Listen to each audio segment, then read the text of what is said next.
Captain Hook reporting for duty. We got 3 more games. Let's talk some basketball. What's going on, everyone? Welcome back in to another episode for Just a Bet Outside. I'm your host, Steven, and I'm not exactly that happy after what happened yesterday. My goodness, you heard it in the cold intro. We lost 2 of our 3 bets on the hook, and it was just really hard to take. It really was, but you know what? 2 of those 3 were half units. We moved forward. It was just frustrating. And then the Heat beat the Celtics by 10 in Boston. I mean, is Boston ever going to actually live up to their talent? I know they're the 1 seed and all that, but my goodness, this Heat team has practically nobody, and they just went into Boston and won by 10. Spoelstra is by far the best coach in the NBA, in my opinion. And, I mean, it helps when you make a lot of threes, but, man, that was wild. But anyways, today is a special day because it's my wife's birthday. So leave a comment below and let her know how lucky she is to be married to me. I mean, tell her happy birthday. Yeah. So anyways, appreciate that. We got a 3-game slate in the NBA, so let's get right into it. The mental grind is no joke when you lose 2 out of 3 on the hook. But you know what? We keep grinding. That's the beauty of sports. You get another day, the next one. So let's start out with the dad joke. Here we go. And this is straight from my wife, actually, on her birthday. So you can't make fun of it. So here we go. Why did the bow-legged cowboy get fired? It's a dumb... Because he couldn't keep his calves together. It's pretty good, actually. Better than the one I had before that. But anyways, in this video, we're going to recap yesterday, unfortunately. Then we're going to talk the best matchups, but we have another segment on top of that to talk about potential assists, rebound chances, what people have been doing so far in the series. Hopefully that helps you out because we're here to give as much info out as possible. And then I'll give you some best bets as we look to bounce back, and then we'll recap all of that at the end. So hit that like button, leave a comment below, help this channel continue to grow. If you're new to the channel, hit that subscribe button. On our way to 24,000 subscribers. Talking sports every single day with you guys is absolutely incredible. So let's keep rolling it. So before we get into the best bets, let's check out the recap. All right, there it is, guys. 0-3 day. 2 of them were half units, which does help ease the blow. But my goodness, Trey Murphy over 22.5 points plus rebounds. He took 1 shot in the third quarter. He wasn't aggressive at all this game. He wasn't really a part of the offense, to be honest with you, most of the game. He was the only starter to not score in double digits. I don't know what else to tell you. I mean, if you saw that coming, you saw him scoring 8. Congratulations. You are a genius, but I did not see it. Bad read by me, I guess. Second one, this one absolutely crushed me. Josh Giddey, under 21.5 PRAs. He was well under all game. They're up by like 30 in the fourth quarter, and he's playing until like 3 minutes left in the game or 4 minutes left in the game until they finally take their starters out. And this is when the Pelicans already have their backups in, and they left all their starters in for just a touch too long, and I lost in garbage time. He started chucking up threes. He gets a rebound with, 4 or 5 minutes left, and 30 seconds later or something gets taken out for the game, and I lose on the hook. I just don't know what to tell you guys. The read was there. He played a few extra minutes than I thought. That was about it, but he was well under all game, and then, like I said, started hitting some threes and chucking at the end in garbage time, and what do you know? That's betting. And then Derek White. Let's keep going with this sadness. Over 17.5 points and assists. If you watch that game, you know he should have got it. I know I saw 2 shots go in and out, which happens. It's basketball, but one of those goes in, it's another green check mark. And then he has a pass to Drew Holiday late in the game for an easy bucket, and he misses it. That's the assist that we need. So, you know what? It is what it is. I'm not making excuses. This is just me being frustrated. It's probably the same feeling you guys have when you lose on the hook or anything like that, but it was just brutal. It really was. I didn't love the slate, and that's why I had 2 half-unit plays. So, you know what? It's not a huge losing day. We'll get through it. But I'm just the mental grind of this, guys. Every single day getting on here to tell you whether it's a good day or bad day. It is a grind, that's for sure. But you know what? We keep moving forward. We got to stay strong. So anyways, hopefully you guys got some winners from the bets, from the matchups and things like that. But anyways, that is the recap. And now let's talk those matchups. All right, we got 2 pages of info for you, and the second one is something we haven't done yet this whole season, so we'll just try it out. But here's this first page. These are 3 best matchups. Obviously, sometimes you're going to start seeing some of the same matchups because it's the same teams playing every couple days. But Josh Hart versus Sixers. Sixers give the 4th most rebounds to the power forward position in the last 30 days and the most all season to the power forward at over 11. Josh Hart so far in games 1 and 2 has 13 and 15 rebounds. So Hart is the man. Franz Wagner versus the Cavs. We know we gave this last time. He's scored 18 points now in both Game 1 and Game 2. The Cavs give up the 3rd most points to the small forward position, but now Franz is going back home. And by the way, when he scored 18 in each game, he shot 7 for 15 and 5 for 17. I mean, you got to think at some point he's going to make just a few more shots. So it might be a decent buy low spot. Third one, Aaron Gordon versus the Lakers. We talked about this last time too, but I don't think I told you the entire PRAs. Lakers gave up the most PRAs to the power forward position in the entire NBA at 43.43. Again, that's power forward position, even backups, anything like that. But Aaron Gordon had 30 and 24 PRAs in the first 2 games. So those are the 3 best matchups that I got for today. Now let's move over to the next page, and I'm going to give you some key stats. We talk about rebound chances and potential assists all the time, so I'm just going to tell you kind of what's been happening. Jared Allen, total of 38 rebounds in the first 2 games on 61 rebound chances. Just an absolute monster. He got 20 and 18 in those 2 games. Josh Hart, a total of 28 rebounds, like we just talked about, on 49 rebound chances. I mean, just to know that the chances are there and they're not just getting lucky with a high percentage of them or anything. Paulo Banchero only had 3 rebounds on 15 rebound chances in game 2. So if you're wondering why I only got 3 rebounds, it was kind of an unlucky game for him, to be honest with you. I think game 1 he had 7, second game he had 3.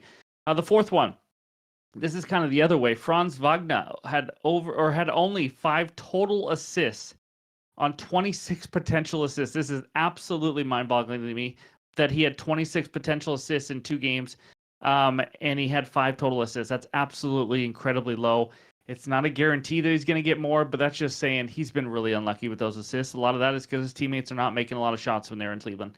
And then the last one, Tyrese Maxey, he had 10 assists on only 16 potential assists in game 2. So we got a little bit lucky, converted a pretty high percentage of those for him.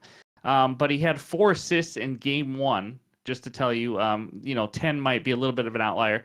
And by the way, the Knicks this season, or in the last 30 days, gave up the least assists per game to the point guard position. So hopefully these are all stats that kind of help you out, because that's what we're here for. So those are the best matchups. Those are the key stats. And now it's time for the best bets.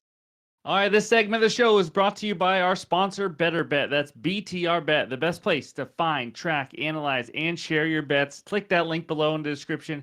Go check it out.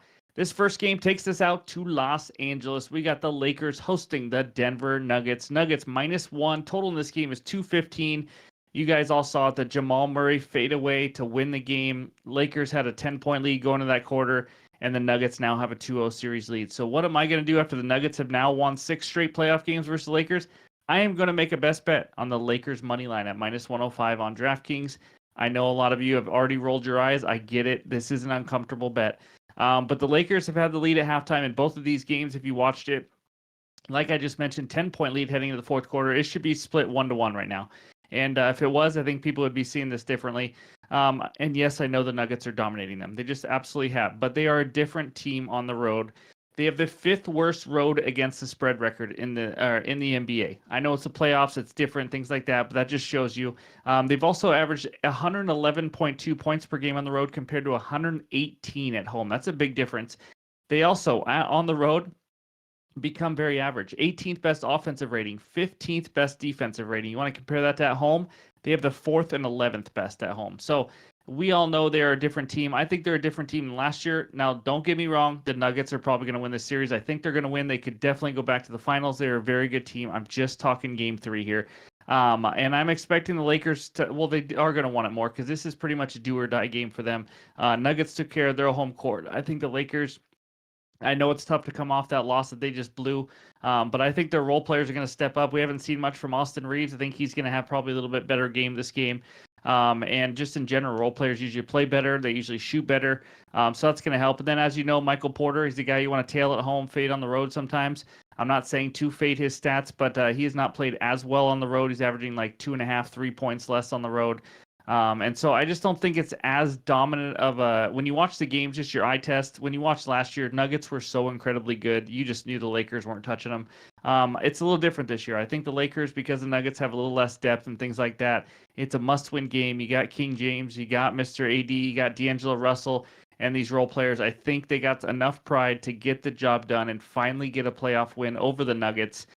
So give me the Lakers on the money line and hold your breath. But that is my first best bet.